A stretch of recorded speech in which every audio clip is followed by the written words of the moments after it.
After the drifter crashed into the ocean where the river emptied, Arda and Jianwu were sent up to the cliff and found the other Imperialists. They weren't hard to spot, being the only colors standing out in the bleak, white background of the snow. They weren't far either, except that wasn't the only reason the two found them so quickly. Jianwu, is that a distress flare? Arda quickly grabbed his attention.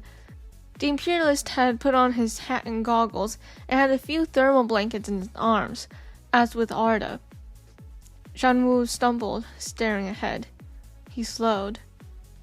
A few hundred meters ahead, a bright red flare sparked and lit the surrounding area with a clear red halo. The flares didn't provide enough heat for the environment around it to use as a source of warmth, but while it was possible they were just desperate for any type of heat, there was another possibility for such a desperate attempt. Jianwu wasn't dense. He kicked off, sprinting with the blankets in his arms, back towards his platoon. Arda followed close behind. Several reasons why this was alarming. 1. They were so desperate for warmth they decided to use a handheld distress flare, which, while it burned bright and hot, didn't actually provide much warmth. Either way, if they were desperate enough to risk the 2nd or 3rd degree burns, the situation had to be bad. And 2, they needed a source of light. It was unlikely the flare was used to signal to anyone that they were in trouble. There was no one else around for dozens of kilometers. So it could be a source of light. And if it was a source of light, it could mean they were going down to the tunnel. And if they were going down to the tunnel, they were looking for Jianwu, Arda, and Blake. And the reason for that could only be that they were in trouble. The air stung Arda's skin, though he barely felt it. For Jianwu, it must have been worse. His scarf slipped off his mouth and nose, from running, or if he pulled it down himself, Arda wasn't sure. Snow and wind blew loudly in their ears, and it was hard for him to keep his eyes open. Their legs sank into the snow, slowing their progress, but somehow Jianwu was plowing through like it was nothing. They were barely within earshot when Jianwu started shouting, "Saguang!" His voice was clear and piercing. He was loud when he wanted to be. It was deep, and it sent a chill down Arda's spine, though he wasn't sure why. "Saguang!" A high-pitched voice screamed back, "Jianwu, help! Saguang, she... Hang on!" Somehow, he picked up even more speed. Even Arda could barely keep up. As they approached camp, Jianwu skidded next to a young teenage girl with dark curly hair and skin that usually would have been olive, except that they were mottled blue and deathly pale. She was lying on several thin pieces of clothing that did nothing to stop the cold from the snow below to seep into her skin. Her eyes were closed. She didn't appear to be breathing at all. The only thing that seemed to help were an extra layer that were hastily and untidily wrapped around her. "Saguang!" Jianwu cried, kneeling next to her. He placed a hand on her neck, then drew back. He cursed. "She's ice cold." Arda skidded to a stop as well, and did a quick scan of the camp as Jianwu covered Saguang with a thermal blanket, while handing the rest off to the rest of the platoon. A man was standing nearby, next to the rift, the flare in his hands. He was heading towards Jianwu, shivering severely. In fact, everyone was shivering dangerously. Everyone, except for 2 people. The girl, Saguang, and a man only slightly older than Blake, around Tink's age. But he was awake, and somehow standing. His skin was also pale blue, and his eyes unfocused, body completely still.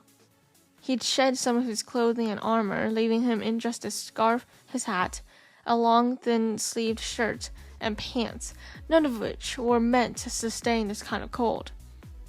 Jianwu noticed as well. "Tinkan!" Another woman was supporting him, but her eyes were lit with panic. "Jianwu, Tinkan wanted Saguang to survive and gave her his clothes to help simulate the heat. You..." Jianwu exclaimed a word in his own language, something that was obviously a curse. He turned to Saguang, then to Tinkan. If only Faye was with us. Tin Kan seemed to recognize his platoon commander for a moment. Zhang. His head snapped up. He stood and hurried to the man's side. Someone else took over his previous spot next to Sagwang, but no one seemed to know quite what to do. Tin Kan, why did you do this? Come on, lie down gently, slowly. He swatted his hand away with surprising force. Zhang, Sagwang, save Sagwang. She's your sister. Zhang Wu's breathing was getting heavy as his eyes flitted between Tin Kan and Sagwang. Yes, and you're my cousin. Come on, Kuntia. Help me. Get him to the tunnels away from the wind. No, Arda said abruptly, in their language. She was still assessing the situation. It was a mess. He looked around for perhaps the 5th time. No, Zhang, leave him there. Have both of them lie down. Do not move him. Zhang glared at Arda. Don't get involved in this, Arda Zefni.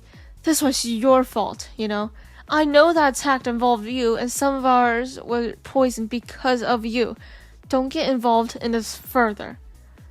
Zhang, the man with the flare, Kuntia, the navigator, snapped. He'd handed the flare off and was supporting Tin Kan, looking conflicted.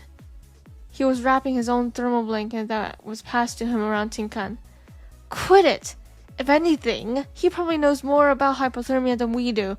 We will lose both Sagwan and Tin Kan right now, and probably have more people collapse to the cold if we waste time already arguing, so just... Arda stopped him. His eyes were set. It's fine. Understand. He quickly threw another blanket at Zhang Wu before crossing to Tin Kan and wrapping his remaining 2 around him. But I do know how to best deal with the situation, so if you trust me enough for this at least, Zhang Wu, please, just follow my instructions. Zhang Wu clenched his fists around the blanket and seemed to be about to rip it before he calmed down and wrapped it around Sagwang. He was shaking, but only for a slightly different reason than the cold. He still glared at Arda occasionally.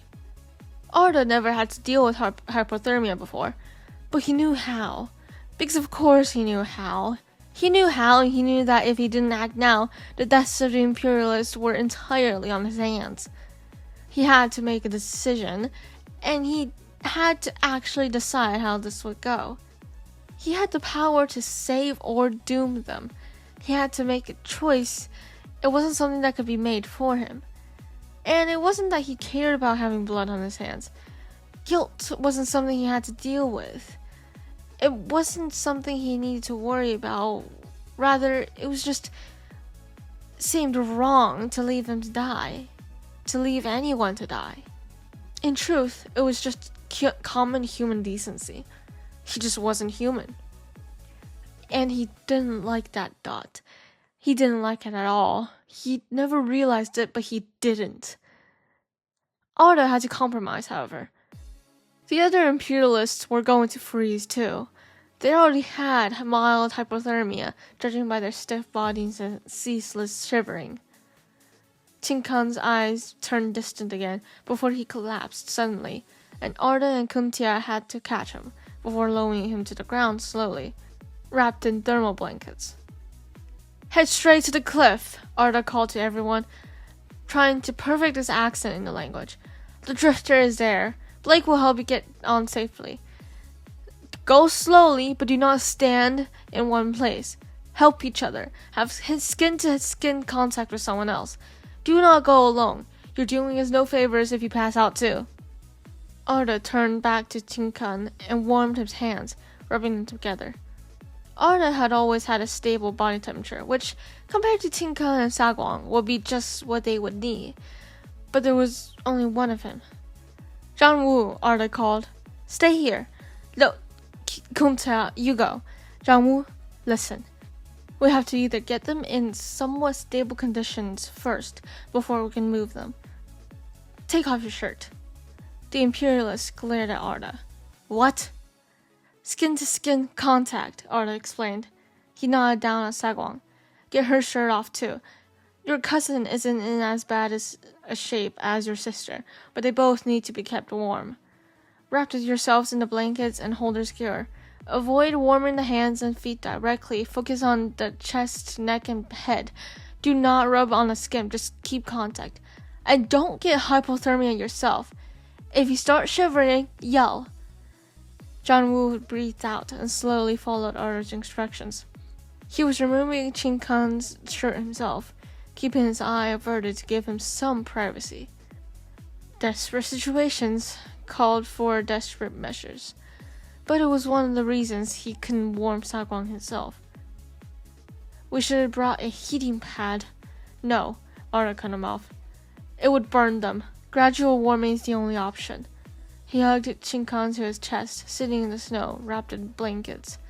The only good thing was that the wind was partially blocked by the hill next to them. His body was warm enough that he knew it would be enough to even through his shirt. He took off his coat as well, which he'd had since he first started floating in space, and wrapped it around Chinkan. Is her breathing or heartbeat irregular? Zhang Wu nodded, so covering his sister in blankets in his arm. Arda couldn't even see her. She's barely breathing. She's still ice cold. Keep an eye on the breathing, Arda warned. If she stops, be ready to do CPR. Once again, he nodded. Is there really nothing more we can do? Arda shook his head. No, moving them right now is too risky. After a few minutes, maybe. Silence. Arda monitored Chinkan's condition closely. It wasn't getting better as quickly as he would have hoped, but at least he wasn't getting worse. He kept his mind blank, too busy being aware of every single sense and keeping both Imperialists alive. Or 3. John Woo wasn't shivering yet, but if they stayed for long enough, it was inevitable. They had to stay for about 30 minutes. Arda had been counting. When Arda asked how Sagwan's heartbeat and breathing were, the answer was relatively stable. Let's go back, Arda decided. Carry her and try to keep contact until we get inside the drifter. Zhang Wu simply nodded again. Slowly, he picked up Sagwan in his arms, Arda carrying Chinkan, and started back towards the drifter. Arda wasn't sure when it happened, but sometime during that silent half hour, the awkward, hostile aura around Zhang Wu had completely disappeared. Even before, when they decided on truce, Zhang Wu seemed constantly aware and cautious of them. Now, something had changed. Zhang Wu no longer kept one eye on Arda at all times. He no longer tried to pretend he wasn't there. It had simply become a peaceful silence. As peaceful and silent as it could be on Zeta in a winter dusk. Was it dusk? The sky was getting darker and the temperature was dropping. It was probably dusk. It was in that peaceful atmosphere in the darkening sky that they walked together, 2 people in their arms, back to the drifter, over the snowing field of a ruined town.